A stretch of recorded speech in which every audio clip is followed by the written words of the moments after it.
2015년 6월 22일 월요일 기도 31일째. 인시 때 못 일어났다. 너무 피곤하다. 번쩍 놀라 시계를 보니 5시 5분. 부랴부랴 양말 신고 구능배 챙겨서 용궁각으로 향했다. 새벽바람에도 왜 이리 졸린지 눈꺼풀이 무겁다. 기도 중 지리산에서 도라지와 무엇을 캐서 먹으라고 했는데 그럼 좋다고 뭔 뿌리였던 것 같은데 약초 이름은 모르겠다.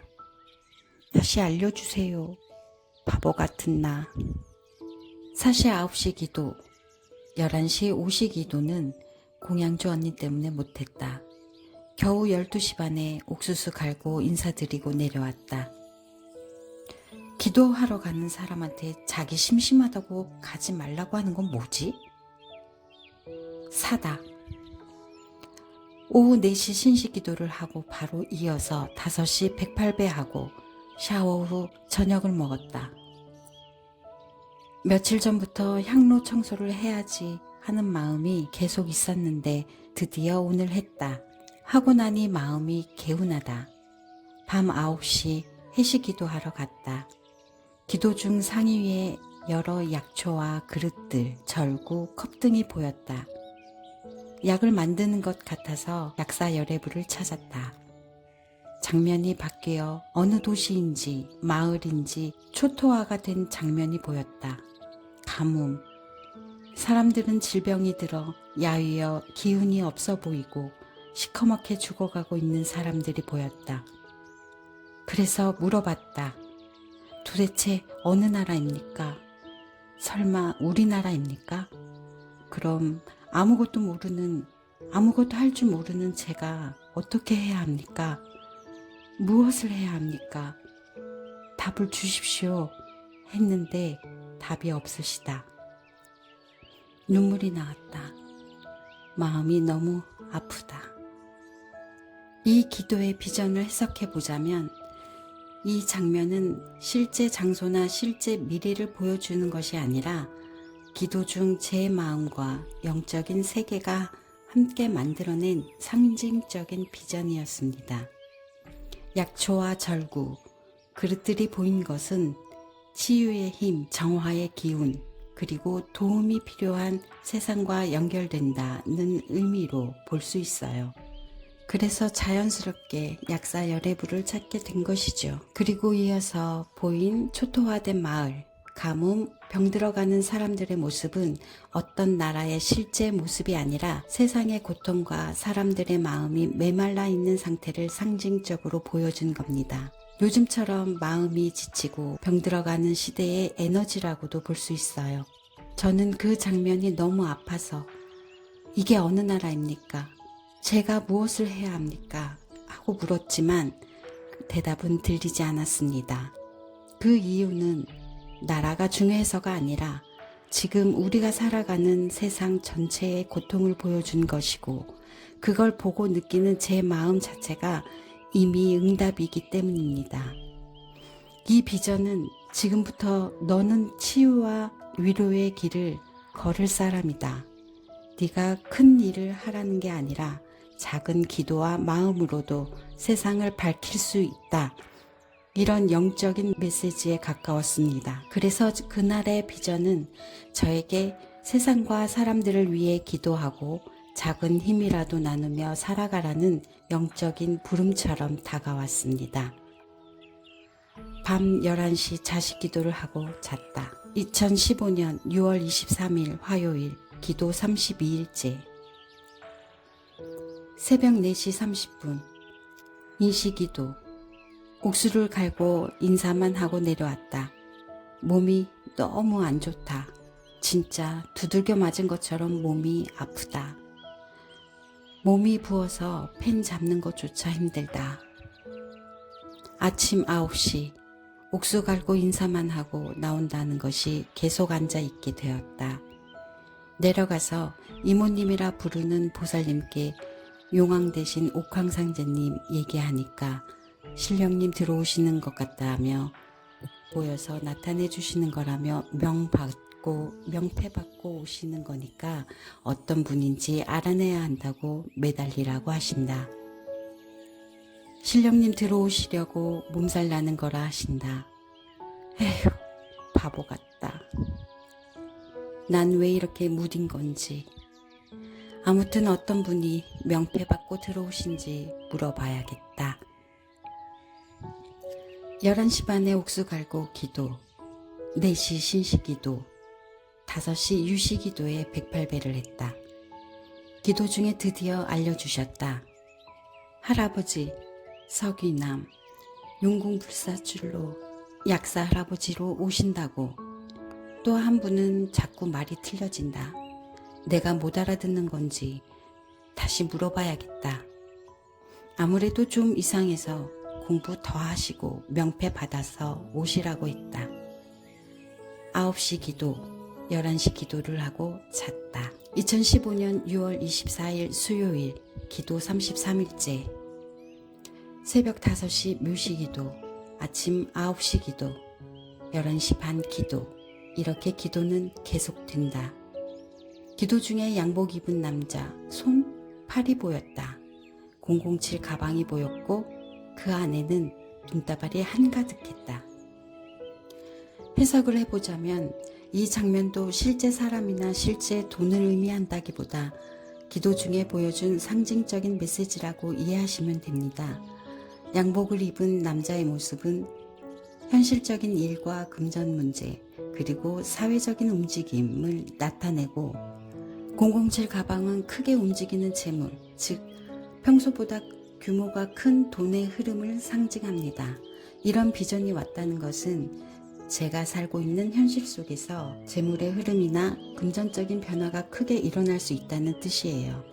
그게 꼭 횡재수라는 의미는 아닙니다. 오히려 금전과 관련된 일에 마음을 단단히 하고 지혜롭게 판단해라. 이런 메시지일 때도 많습니다. 그래서 이 비전은 돈이 들어온다거나 나간다는 단순한 의미가 아니라 현실의 금전 문제에서 중요한 선택과 흐름이 생긴다는 영적인 신호로 받아들이시면 됩니다. 저 역시 그 시기에 금전, 계약, 사람 관계에서 마음을 조심하고 지혜롭게 보라는 가르침으로 이해하고 기도했습니다. 밤 9시 해시기도, 밤 11시 자시기도 하고 나니 밤 12시다. 용궁각에서 내려오는데 공양주 언니가 최 법사님 방에서 나를 부른다. 또 한잔 하나 보다. 안 가려다가 하도 오라고 해서 삐질까봐 갔다. 최 법사님이 산에서 캔 영지를 술을 담가 놓은 걸 약주로 반잔 마시고 공양주 언니를 보니 취했다. 아무리 몸에 좋다고 그렇게 마시는 건 안 좋은데 속으로 생각했다.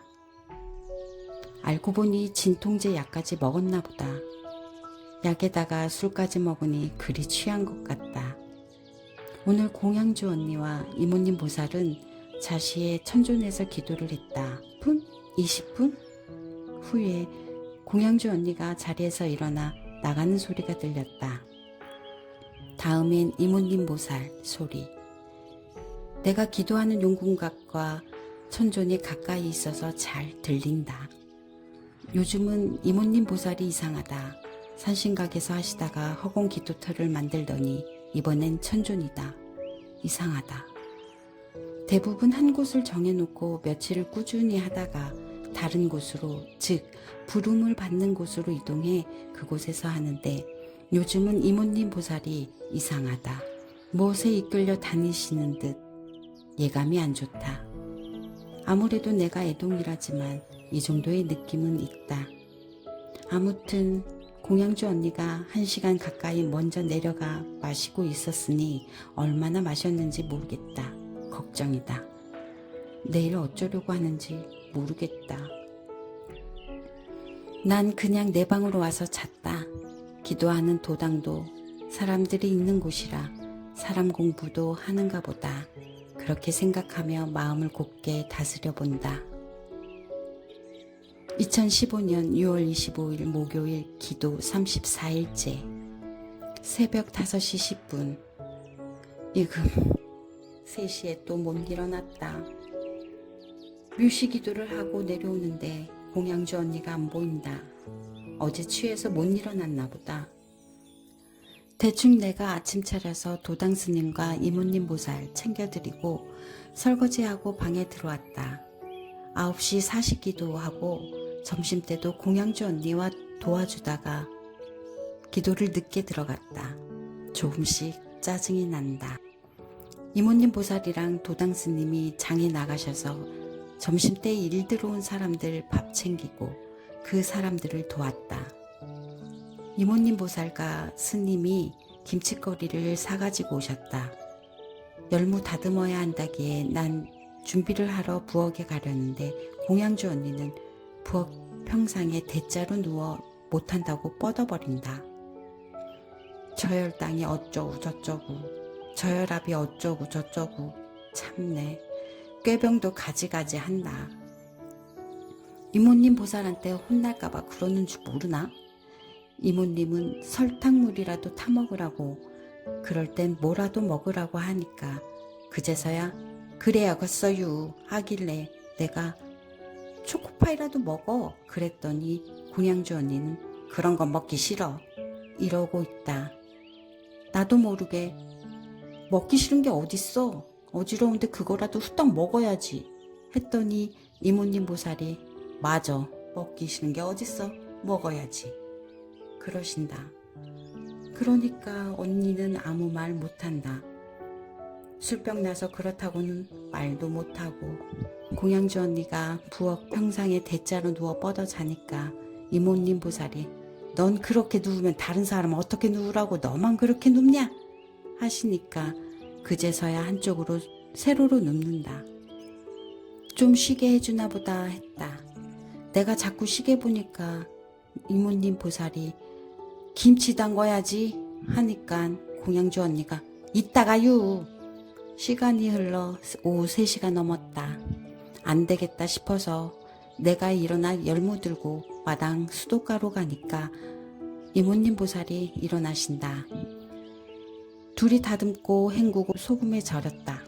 다 하고 이모님 보살이 부엌에 들어 오이 소배기도 해야 한다고 하시며 한 소리 하시니까 공양주 언니가 그제서야 일어나서 빼꼼히 본 후 지금요? 하니 이모님 보살이 그럼 해버려야지 하시니 그제서야 오이 씻고 이모님 보살은 평상 청소하고 난 기도 들어갔다. 오후 4시 반 짜증 지대로다. 그래도 참아야지. 기도 중 무슨 소리에 깜짝 놀라 눈을 뜸과 동시에 도사 할아버지가 보였다. 누구시냐고 물어보니 기도가 깨져서인지 말씀이 없으시다. 시계를 보니 5시 짜증난다. 용궁각 옆 뚝방 벤치에 앉아 마음을 다스리는데 갑자기 소나기가 내린다. 다시 용궁각으로 들어가서 108배를 하고 내려왔다. 땀이 나는데도 바람이 세게 불어서인지 춥다. 내려가 보니 막 양념 만들고 버무리기 일부 직전이다. 그래서 뒤처리, 다라이 씻고 평상 닦고 걸레 빨고 청소까지 마무리를 내가 다 했다. 저녁 차려서 밥 먹고 설거지할 땐 이젠 아예 내 옆에 오질 않는다. 또 혼자 다 했다. 오늘은 지대로 짜증이다. 땀이 다시 나길래 샤워하고 커피 한잔하며 다시 생각을 하면서 마음을 다스려 본다. 100일 기도든 371 기도든 모든 기도에는 기도를 방해하는 사가 끼어들어 기도를 방해한다고 하던데 이런 것이 사인가 보다. 이 시험을 잘 넘겨야지 하면서 마음을 가다듬어 본다. 벌써 저녁 8시 40분이 넘었다. 20분밖에 못 쉬네. 피곤하다. 9시다. 아, 미치. 쉬지도 못했네. 이런 또다시 나쁜 마음이 올라온다. 그렇게 마음을 다스렸건만 나도 아직 멀었다. 해시기도 하고 자시기도 했는데 할머니 3분이 보였다. 누구시냐고 물으니 성함을 말씀해 주신다. 대신 할머니인가? 아무튼 오늘은 마음을 무척이나 많이 다스려 하는 그런 날이었다. 오늘도 제 일기를 끝까지 들어주셔서 감사합니다. 백일 기도라는 길은 누군가 보기엔 특별해 보일지 몰라도 사실은 매일의 마음, 흔들리는 감정, 그리고 시험처럼 다가오는 하루들을 그냥 있는 그대로 마주하는 과정이었습니다. 그 안에서 저는 이런 걸 배웠습니다. 사람보다 어려운 건 마음이고 마음보다 더 어려운 건 나 자신이다. 그리고 또 이런 진리도 함께 배웠습니다. 마음이 흔들렸다는 건 이미 내 마음을 바라보고 있다는 증거다. 여러분도 삶에서 마음이 흔들릴 때 스스로를 탓하기보다 그 흔들림을 알아차린 나 자신을 작게라도 칭찬해 주셨으면 합니다. 저는 이제 무불통신의 그 길을 향해 또 한 발을 내딛습니다. 여러분의 간절함은 무엇인가요? 당신의 기도는 지금 어디를 향하고 있나요? 오늘 당신의 하루에도 작은 평온과 치유의 기운이 닿기를 바랍니다. 그리고 여러분도 혹시 살아오면서 겪었던 영적인 체험이나 마음에 남은 깨달음이 있다면 댓글로 자유롭게 나눠주세요.